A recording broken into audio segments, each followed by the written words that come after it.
to be a Well, harbor survivor it, right after the war? we could not even talk to our families about it, and matter of fact, it was such a quiet thing that it wasn't even brought up during the World War II, while we were making all the other landings and Japanese across the Pacific and taking all the islands, but nothing was ever said about Pearl Harbor. And even on the ships I went to, the captain knew I was from Pearl Harbor, but I said I can't talk to anybody about it for 10 years, and he said, well, I won't ask any questions. And so, matter of fact, it was completely out of my mind, and because on that destroyer that I was on, there was only myself and one other man, and we never even discussed it. So, because the word was that if anybody talked about it, they could be hung. At that time, the skipper was the captain of the ship, or had so much power that they changed the rules where now you can get a lawyer and things like that, but at that time you couldn't get a lawyer, and you didn't dare speak out. So it was kind of like the old Navy way before the war. It was a tough situation. Captain had a lot of power, and so you didn't dare mention it. Sure, John. Yeah, keep telling us about it as the years went by. Tell us about the history of talking about it, please. Thank you. Well, I think they were. If you had talked about it, at that time they could have hung you, and nothing more would have been said about it. But they changed the rules, and I can't remember what. Well, and it wasn't until the late 1950s that there became a Pearl Harbor Survivors Association at all. So heck, what was that? That was 10 years later at least, Yeah. Before you guys ever had your first even inkling of having a meeting. Yeah, I know when I was a docking officer at Pearl from 1959 to 1961.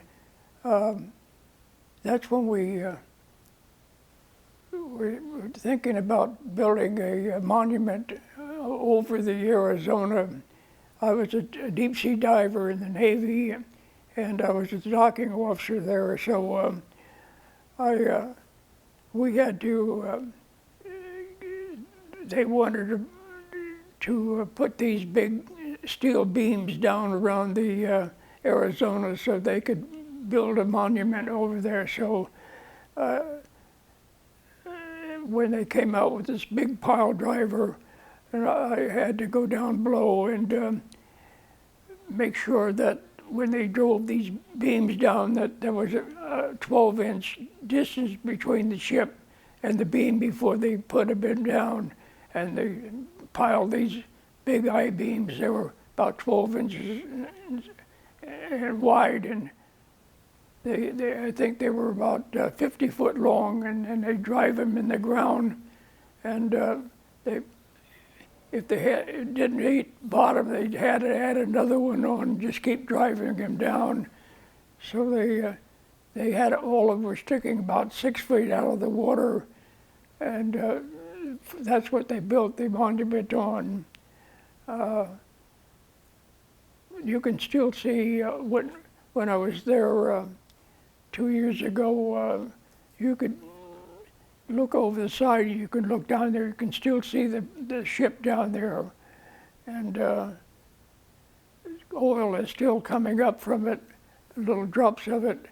And anybody that was on that ship at the time when they died, they wanted to be buried in there. They would cremate them, and they put them in a 5-inch shell, and the diver would go down and put them on a platform down there, and they piled all of them in there. And I think while I was out there, they buried one of them that day. The diver took them down and took the body in the 5-inch container, and they just laid him on the shelf there with the rest of them. I think about a couple of months ago, there was another survivor from the Arizona wanted to go down, and they put him down there. So I guess any Pearl Harbor survivors that wanted to be buried there, you have to get permission from the president to be buried in there. So I don't think I want to be there. My mother has she buried out here in California, so I think I would want to be buried there. And as much as I love the Navy, I don't think I want to go down to there. And not to interrupt you, John, what a great story.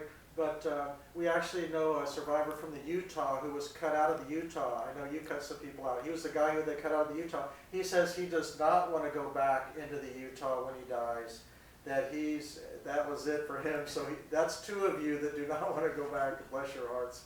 Now, John, that's a fantastic story. It's so interesting. You've made a lot of dives, done a lot of exciting things. I'm sure the job on the Arizona maybe wasn't the most exciting or dangerous, but why don't you just tell us about what it felt like emotionally to be diving on a sister battleship to the one that you served on, especially one that was, destroyed on the day that you were there and that you survived. And, well, sure, was it just another job to you, or, I'm sure you were just so busy working, but tell us about that day out there at Pearl, please. Maybe just describe the whole dive. Just so we know what a dive would be like, please, John. Yeah. Thank you, sir. Well,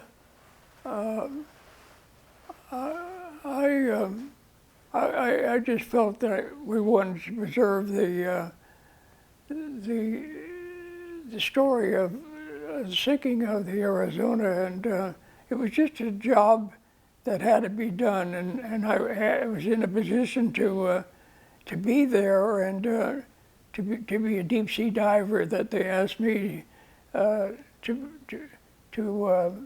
go down when they dropped the pilings down, and they held them real still, and you could move them a little bit. They're pretty heavy, but you could move them and put a pipe between them and the ship, and then they would hit the first drop, and then I would get out of the way, and they would continue dropping them down till they got them all to the sea level, and if they wanted them deeper, they would add more I-beams on top, and because they wanted to hit bottom on there, so they had a good solid position to build that monument on it.